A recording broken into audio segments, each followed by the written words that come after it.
so glad you're with us on the Clark Howard Show. You know, our mission is to serve you with advice and information that empowers you so you make better financial decisions in your life. And in today's show, it's time for Clark Stinks. Also, I want to tell you about something I'm really proud of. A new tool our team has developed that I've not seen anywhere else to help you make a major financial decision in your life. I'm really excited about it. What I love about our decision-making tools is it's like we've landed on the beach at Normandy, and then from there we got better and better with it from your feedback as we learn how we can make these tools more helpful for you making decisions. Because so much of life now is noise that's hard to figure out. How do I make a good decision about all the different things I've got to make decisions about in a busy life? And that's what we're trying to do with our decision-making tool section on Clark.com. But now it's time for Clark Stinks, where you get to hear how I messed up.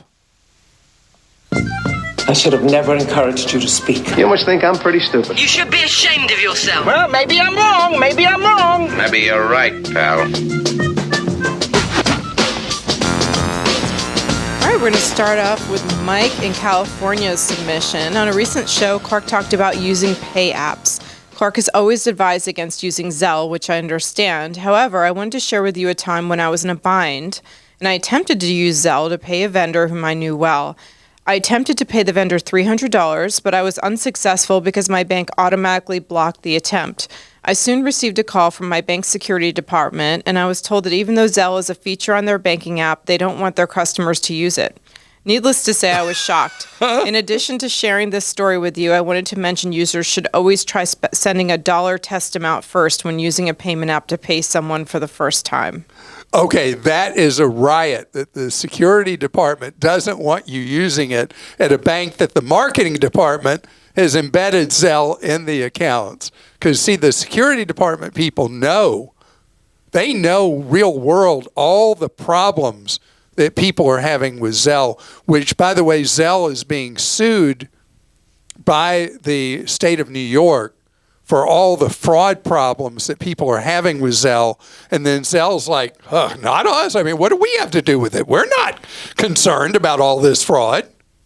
All right. Amethyst in Pennsylvania says, Mary wrote in with a Clark Stink saying you were incomplete to, quote unquote, remember the ladies and wants you to suggest trades for women because, in quotes, the majority of trades require upper body strength. I'm a sheet metal worker, and there are quite a number of women in my union, as there are tons of women in all other building trades. Seriously, there are tons of us. Just drive by a site, especially at lunchtime, and you'll probably see some running out to get a bite to eat. There are even groups geared for women in the trades or in non-traditional careers. If you need examples of fantastic women in the trades, Master Carpenter Leah from C. Jane Drill, Beth Allen from DIY Hip Chicks, and Faye Hadley from Piston and Pixie Dust are just three empowering women freely sharing their knowledge.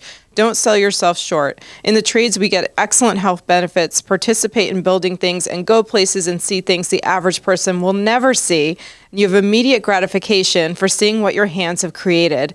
Every day I leave work seeing what I did and I made a difference. My pay is the same as the men. None of that crazy stuff white-collar people have to deal with, bickering over unfair pay between the sexes.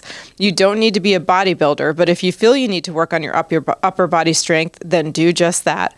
But you're selling yourself short, brushing off the trades just because you're a woman.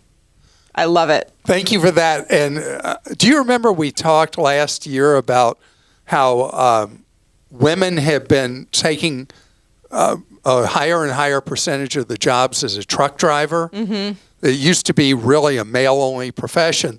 And women have been doing it because they're better drivers. What? Did I say that out loud? No, you said that out loud. The pay is the same. You know, you work for a trucking company, you're paid for productivity. You're paid per mile or however the pay works at that company. There's no discrimination based on being whatever race or male, female, whatever. And so women have been moving into the trucking industry for that reason. Another field that was pretty much all men. Pat in Texas says, Clark, you don't stink, but you made me stink. After you spoke about locking the SIM card on my phone for safety reasons, I eagerly tried to do just that. My attempt resulted in my phone being virtually inoperable because I didn't know what my PUK number was, and the phone locked me out after 3 guesses. I couldn't make or receive phone calls or texts for over 2 days until I went to a brick and mortar office on Monday where they couldn't unlock it either until they put a regular SIM card in, unlocked the phone, took it out again, and put me on an eSIM again.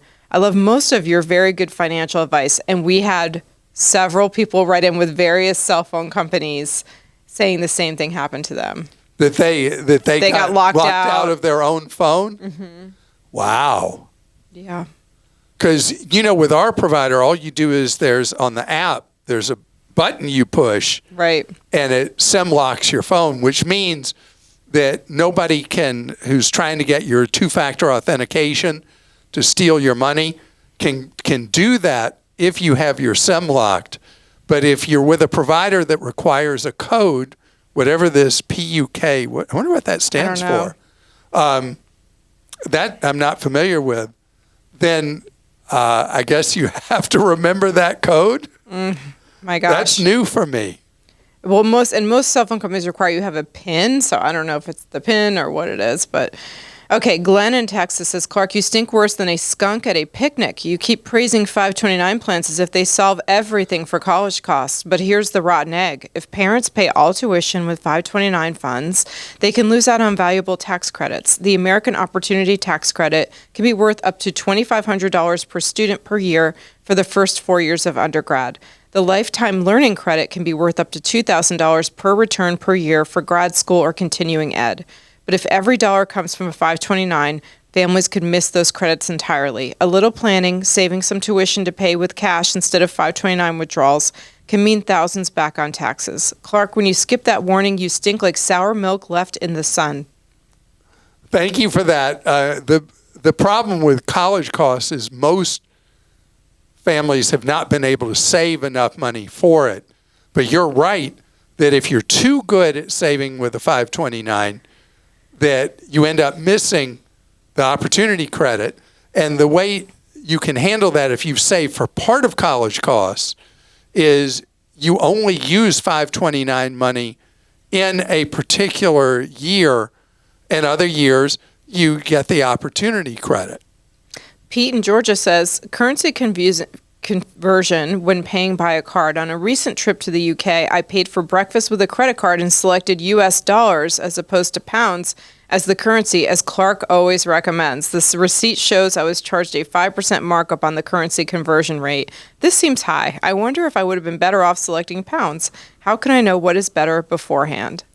So, Pete, I must be terrible as a communicator, because what I've always said is the opposite, and I must have not explained it well when you heard it. You always want to clear in local currency, never in U.S. dollars. This is a scam that is played on Americans all over the world, it seems now, where they act like they're doing you a favor clearing a purchase in U.S. dollars, or an ATM clearing it in U.S. dollars. Then they charge you often 10% extra for the convenience fee of having cleared you in U.S. dollars. You always want your purchases overseas, any withdrawal from an ATM, always in the local currency. And a lot of the terminals now in Europe will default to U.S. dollars. You have to override that and say you want it in euro or pounds or Swiss francs or whatever. You never want to clear in U.S. dollars at an ATM or at a payment device. Richard in West Virginia says, Dear Clark, you stink worse than a mechanic's old coveralls. When someone wrote in about paying $1,000 to replace a wheel bearing in your car, you didn't say anything about the ridiculous price they paid. I checked my purchase history on Amazon, and I paid $88 each for brand name wheel bearings for my car, which I installed myself. Even including labor, there's no way it should have cost $1,000. Please advise people to never get any work done at a dealership unless it's under warranty. Instead, find an independent mechanic, preferably one that specializes in their type of brand of vehicle, or better yet, learn to do it themselves. Richard, I couldn't have said that better myself. Thank you for writing that. Richard in West Virginia says, Dear Clark, as someone who's supposedly... You just said Richard in West Virginia. Oh, he wrote in twice. I didn't realize that. Okay. Well, Richard, you get both yours read. As someone who's supposedly a big fan of Dollar Tree, you should realize the reason someone spent over $900 on a stolen credit card was because they bought a bunch of gift cards there. Our local Dollar Tree has a section where you can buy gift cards from different stores like Apple cards, gaming cards, etc., and I think even prepaid debit cards. The thief was not buying hundreds of items at $1.25 each to sell later. Thank you for that, because you taught me something I didn't know. I never think about buying gift cards, so it's like they're invisible to me when I walk through the $1.25 tree. All right. Another one from That's Richard. No, I'm just kidding. This one's from Thomas in Georgia. Clark doesn't stink, but I have one sort of nostalgic request. When you sign off each episode, can you please go back to your old way of saying it? Save more, spend less, and don't let anyone ever rip you off. So, too often you say avoiding getting ripped off these days. Not nearly as much fun. You know, it's funny you say that, because I did at one point used to say, don't ever, ever allow anyone to rip you off. And now I just have shortened to say avoid getting ripped off. So I'll try to remember every once in a while to say never, never, not ever getting ripped off. Like I just did for you twice right then. Coming up ahead, speaking of ripping yourself off, spending too much money on the second largest purchase we make. That's the vehicles we drive. I got a new tool to get you to overcome new car fever. So I just mentioned minutes ago that I was going to talk about a new tool we've developed, and we'll keep refining it. This is the first version that's now available. But the point of this is to really get you thinking about what the average vehicle, this is averages we have here, costs to own, depending on what you pay, how you finance it, and how long you intend to keep the vehicle. And then we compare it to what that vehicle would cost you buying it used. The purpose of this tool is to give you a sense about how much of your pay, when you get new car fever and you go in and you buy something, and most of us, let's face it, we're payment buyers. We're just hearing what it's going to cost per month. We're not thinking about the overall cost, the depreciation, the maintenance, the insurance, all the things involved with owning a vehicle.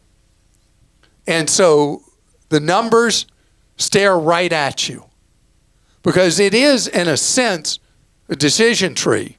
Should I be looking at a 2 or 3 year old vehicle, or should I be looking at a new one? What's the difference going to cost me if I intend to own the vehicle this long or that long? What's it actually going to cost me?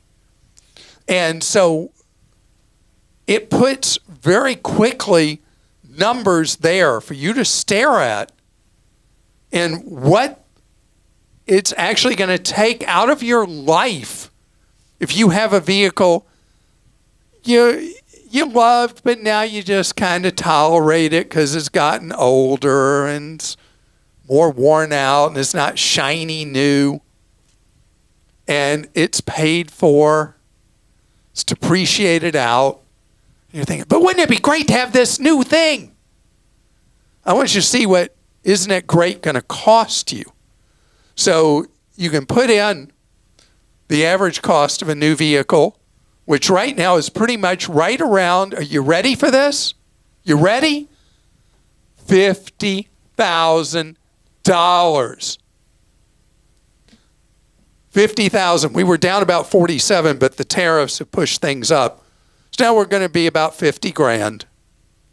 And on this tool, you very quickly put in the price, whatever it is. Maybe vehicle you're looking at is $38,000 or $64,000 or whatever it is. You put that in, put in what your anticipated down payment is, what you likely qualify at your credit union, or if you don't have a credit union, you want to go to an inferior bank, what the bank will issue you a loan for, what the interest rate is, how long you're going to take out that loan, new or used, how long you're going to keep the vehicle, and then the numbers hit you right in the face. What it's going to cost you to make that decision to buy those new wheels.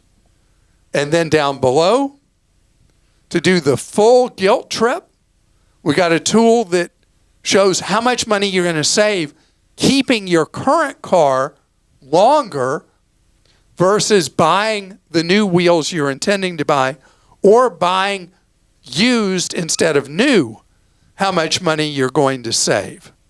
And so it just goes bam, bam, bam, bam, hitting you as hard as I can so that you won't trap yourself in a vehicle. Why do I call it a trap?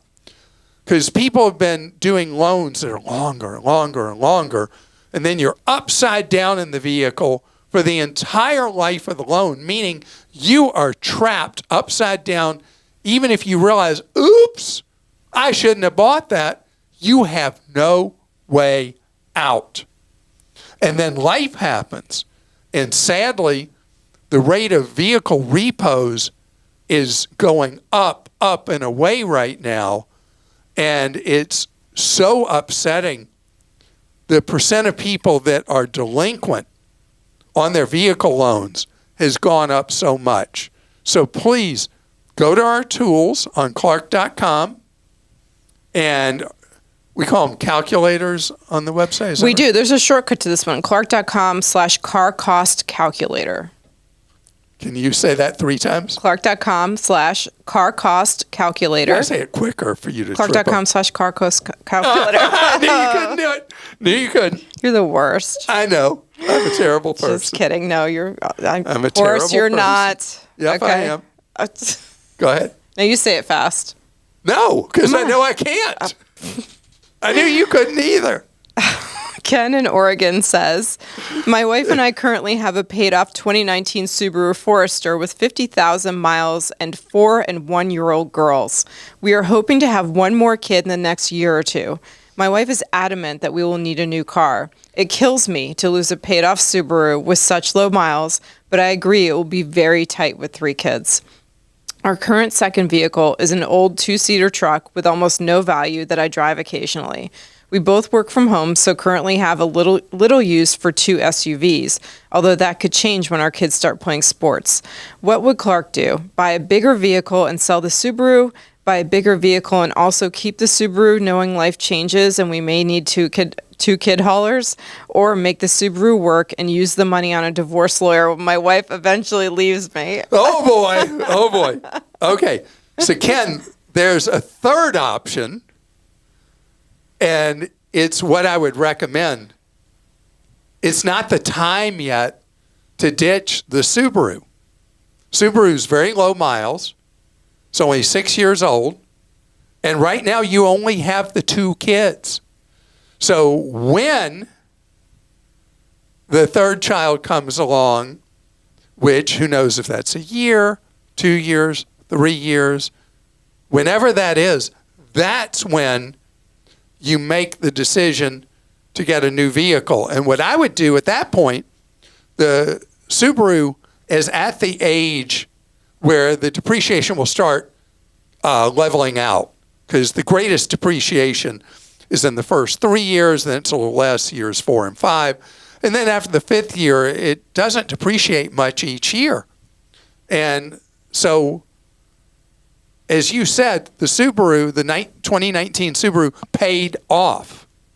So keep driving it with the agreement with your wife that when the third child is born, that then you get a larger vehicle.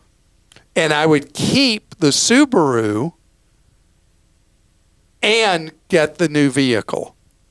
unless the much older, what was the other vehicle? A Was truck. A truck?